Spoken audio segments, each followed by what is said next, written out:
Welcome to the Leaders in Payments podcast, where we talk to C-level leaders from across the payments landscape. We'll be discussing the products and services that impact the payment space today, as well as trends and predictions for the future of payments. We will also hear stories from our guests about their journeys to the top. Hello, everyone, and welcome to the Leaders in Payments podcast. I'm your host, Greg Myers, and on today's show, we have a very special guest, Ben Turner, the CEO and president of Verituity. Ben has been on the show before, actually in May of 2022, so about 3 years ago. So, Ben, welcome back to the show. Thanks. Glad to be back. Awesome. Well, let's start out by having you tell our audience a little bit about yourself, maybe where you're from, where you grew up, where you went to school, maybe where you currently live, a few things like that. Yeah, sure. So I grew up in Southern Ohio, coal country and farm country, and ended up going to undergrad at Miami University, moved to DC, lived in DC for a couple of years, ended up moving to Houston, worked in Houston for about a year, and ended up back in DC in my first job in technology, working for AT&T. Went from there and was part of a startup called Network Solutions, where we were one of the first early e-commerce companies. As a matter of fact, part of the reason I started Verituity was we were being paid for domain names and websites via checks. Figure out how to go from checks to credit cards, which was a massive undertaking because we at one point had one of the world's largest access databases as our billing system. Oh, wow. Went from there, ended up getting acquired by a company called VeriSign that was really focused on the security and identity side. And that's where I started to merge this concept of payments and identity. And then fast forward, before I started this company, I helped launch a supply chain analytics company, which highlighted the risk in the world of B2B payments and the challenges that enterprises are facing. And that led me to launch Verituity, where we're all about solving for businesses their disbursement challenges, whether it's to a consumer or to another business. Okay. Well, let's dive into Verituity for those that maybe didn't listen to the last episode. Maybe give us the kind of high-level overview of the company. Sure. So the core principle of everything we do at Verituity is making sure that we're able to know, verify, and understand every transaction. And we do that for a couple reasons. One, it allows us to make sure that we have the precision you need in enterprise disbursements to know that you're using the right funding account, you're paying the right payee, you're paying the right payment account, and you're able to do reconciliation in near real time. The second core principle is that those of us in the world of payments have managed to make payments really complex for a whole bunch of reasons. And a lot of it's due to legacy systems or legacy processes that banks have, the proliferation of similar payment types, like what's the real difference between RTP and FedNow? And so we fundamentally believe that we call it the network. The network should handle that complexity for businesses because businesses aren't in the business of building payment products. They're in the businesses of delivering a package, of issuing an insurance claim, of paying an energy rebate. And so that's our second core principle. Let technology handle that complexity so that the business, the consumer doesn't need to worry about it. And the third is if you understand the identity of the recipient, whether it's a business or a consumer, you can build a lot of trust that you're going to be able to make that payment to the right person, to the right payment account. And so today we support everything from insurance claims to energy rebates to actually ESOP payments to travel reimbursements. And we purposefully built the company to be able to support that range of use cases because we believe that this verification and payment layer should be independent from back-end systems. That it gets the data from the back-end systems, but shouldn't be attached to the workflow. So a good example is insurance has its own software to process claims. They should be able to use whatever software they want, and we should be able to pick up that file to pay those insurance claims and then enable these safe payments. Mortgage servicing is the same way. They have a different set of software that handles processing the servicing of a mortgage, paying out escrow payments, paying out balances when they close an account. And again, being independent from that allows us to support a wide range of use cases and really meet our enterprise customers' requirements. Okay. And back when we talked a couple of years ago, your main, I think, channel you sold through banks and financial institutions, is that still the primary? Yeah, so we sell through banks and we sell to large enterprises and let them bring their own banks. Okay. So we do that for two reasons. One, in the world of large enterprise disbursements, banks are always going to play a central role because of the liquidity requirements. And so we're about enabling the modernization of those disbursements without disrupting the business relationships that that enterprise needs with their bank to operate their business. The benefit the business gets is they can trust the precision of those payments, that they're going to the right payee, the right payment account, but it also gives them the visibility they need to optimize their cash management. From a bank standpoint, it allows the banks to go to their customers and help them solve one of their challenges, which is how do you get rid of errors and frauds in payment? And how do they help grow their customer relationships so they can maintain that treasury relationship, which is really valuable to a large bank.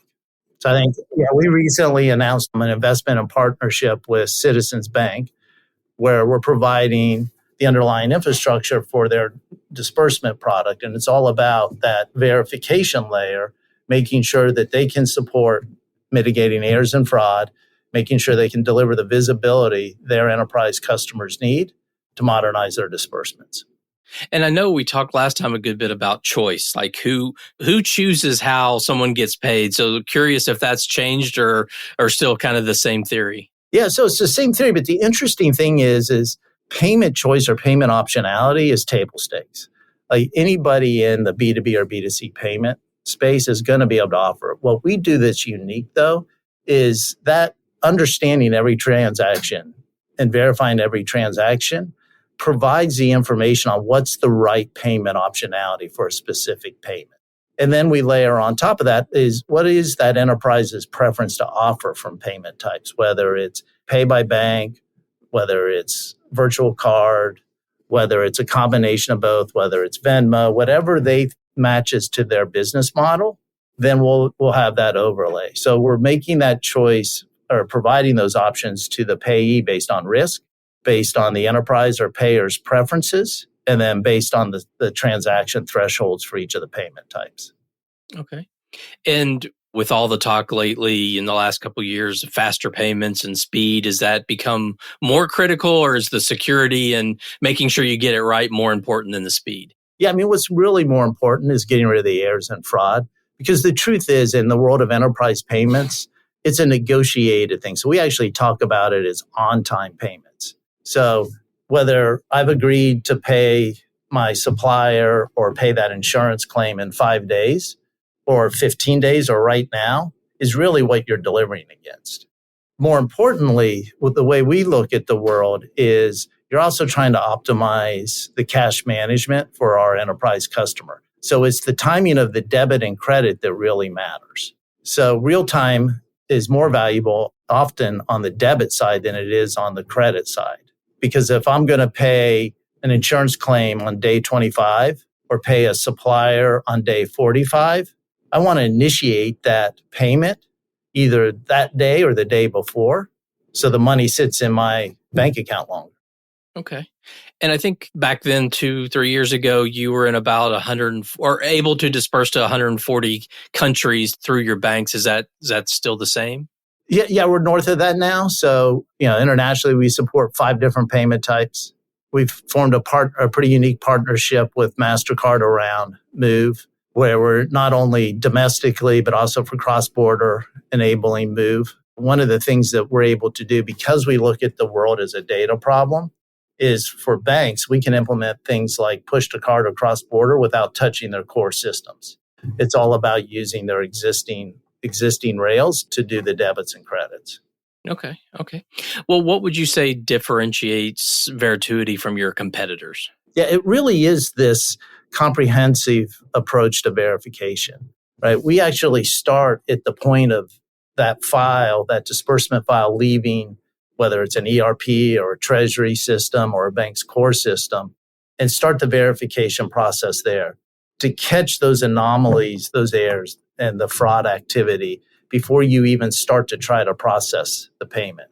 And then we focus on making sure we know who that payee is, that we can establish the relationship between the payee and the payment and the payer, that we can make sure they have the right payment optionality, or if they have a payment account on file, that's a valid payment account, that payment account is associated with the actual payee. And then making sure the right payment routing happens and verifying that this, whatever the status is. Has it settled yet? Is it in progress? Is something else going on? And tying that whole chain together so that our customers can trust and have the precision they need in payments to know they're paying the right payee to the right payment account on time. And that makes us oddly unique in the market. Okay. And where do you see sort of the disbursement industry headed, say, in the next 3 to 5 years? What are the major trends you're seeing? Yeah, so what we're seeing is a drive to not only get off check, right? So in the US, there's still a significant amount of checks, but also getting rid of the cost of operating legacy disbursement systems.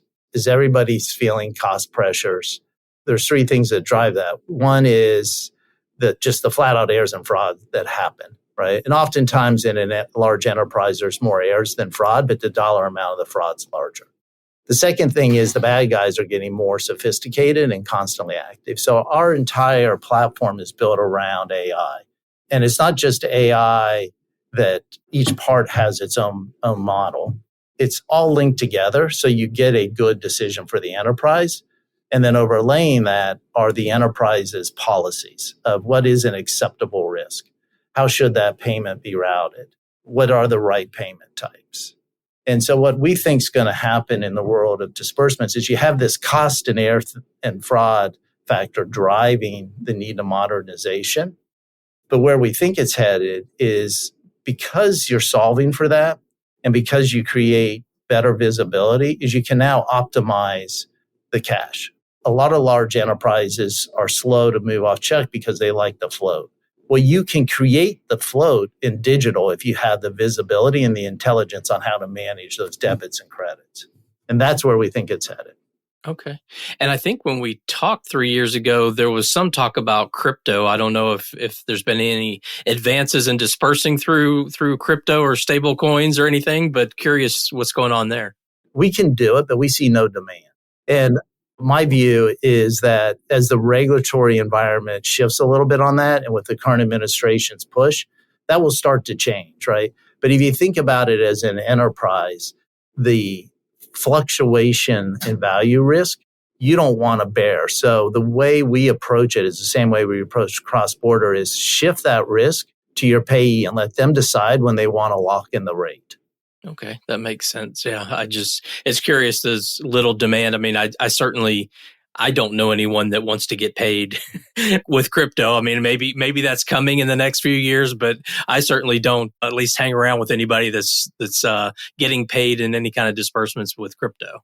No, I mean, right now, crypto looks more like a commodity than it does actually a currency. Now, stable coin's closer to a currency, but you look at the steps the current administration's taking, it's likely it will start to look like a currency. Once that happens, I think you'll see some people put their toe in the water. Yeah. So you mentioned AI, and certainly a lot of the conversations and payments that I have about AI, it's related to fraud. Are you using AI in other areas of your business or mainly within that? Yeah, so we fully embrace AI. We use it for everything from making our software development process more efficient to providing value to our customers. And so on the providing value to the customer side, we use it to detect errors and fraud. We also use it to monitor transactions and tell the story of that transaction. And then we use it as well to make that decision on what's the right way to handle the debit and credit. Okay, that makes sense. All right, well, let's switch gears a little bit and talk about you. Maybe talk a little bit, you told us a little bit about your career background, but maybe how you decided to do this business. What was the pain point that you were trying to, solve for? Maybe a little bit about the kind of the founder story. Yeah. So the reason I started this business was really informed about my journey from network solutions to starting here. And so one of the challenges that we had at Network Solutions was getting off check. So when we went off check, it was before there was any sophistication around accepting credit cards online and checking for fraud. And we had unbelievable fraud rates, unbelievable, to the point where we almost got shut down by all the card companies. So the way we solved it was we figured out, hey, if we can understand the identity on the other side of the card, then we know what to stop and what's okay. And so that became foundational to the way I've been thinking about payments throughout my career, which is it's really about this convergence of identity and payments and verification that allows you to build trust in payments.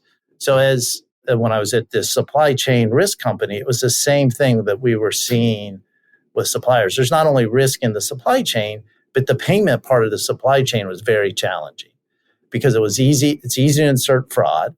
So an email compromise event, and all of a sudden you're not paying your supplier, you're paying some fraudster's account. Again, that can be solved by understanding the identity. And so it all just kind of converged for us in terms of thinking about how to solve this problem over the last really 20 years leading up to starting the company. Okay. And I don't think I asked this last time, but I'm curious, where did the name come from? So myself and my other co-founders, Chris Smith and Anthony Renzetti, are not the world's best namers, but I was out on a trail run and I was like, hey, maybe that will work. And so that's how we did it.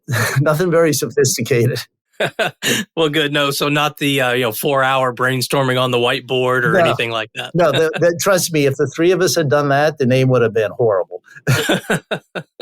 Great. Well, you mentioned trail riding, and I know last time we talked about some of your, personal passions and obviously your family, and you also mentioned being outdoors. So maybe let's step back and talk about your passion for the business. What areas of the business are you most passionate about? Yeah, so I love data challenges. And really putting trust and precision in payments is a data challenge. And so there's nothing more exciting. Matter of fact, we're doing it today, is sitting down with our data science team and reviewing a ROC curve to see what do we think about false positive rates versus the positive rates. There's nothing more exciting than figuring out how to tell the story with the data that's available to you and figuring out how to fill in the gaps so that you can get safety into that payment. You can get visibility into that payment. Like, to me, that's the fun part of this business. It's all about telling the story through data. The second thing that probably every founder tells you, like, I enjoy working with our customers, like hearing the problems they have and showing them how easy it is to solve some of them if you think about it as a data problem. So who do you work with at these, like the banks and the large enterprise companies? Who do you, like, is it the CFO office or yes, what? It comes out as CFO. So generally the treasurer is the person that's on point. Depending on the organization, right, there might be something called a shared services group inside there that's also involved. But it's really driven by the treasury function or the CFO function out of the enterprise. And on the banking side, it's the treasury teams. Okay. And then you mentioned data. Like how much of their data do you ingest into your systems? So to give you a sense, when we go to verify a business, the only thing we're getting from the bank's customer or from what we collect directly is the basic profile information you would expect for a business. But we look across more than 210 million data points to verify not only the business, but that admin's relationship to the business's relationship to the payment. So that's what I mean. It's one of the fun things about our business is you're telling this big story using data that delivers outsized results about lowering errors, lowering fraud, and providing visibility. Okay. Well, back to your passion. So on the personal side, you had mentioned family and obviously being in the outdoors. Any new hobbies or anything in the last couple of years? It's hard to have a hobby when you're building a business. But yeah, I love mountain biking. I love trail running. I like history. I think one of the biggest things you can do as a business person or a founder is read biographies, autobiographies, whether it's Ben Franklin or Grant or Steve Jobs, right? It's a great way to learn, but it's also fascinating to see how they went about, particularly Benjamin Franklin, how he went about being so successful in so many different facets of society and the creativity and the freeness he had in his thinking. Yeah, I've read not as many of the older people in history's biography, more the current kind of business leaders, and really, really enjoy that as well. So final question, someone comes to you and says, Ben, I'm interested in payments and fintech as a career. Maybe they just graduated from college, or maybe they're changing industries and they say, what do I need to do to be successful in this industry? What would you tell them? So I would tell them a couple things. One, it's an oddly technical space, from not a software or AI, but just a technical space around the rules of how you can handle payments. And so you have to have a passion to want to go learn that, or you really can't be successful. The language is unique. The rules are unique. You just have to learn that as a foundation. The second thing is make a decision. Do you like dealing with enterprises as your customer, or do you like dealing with consumers? Because those are two different worlds.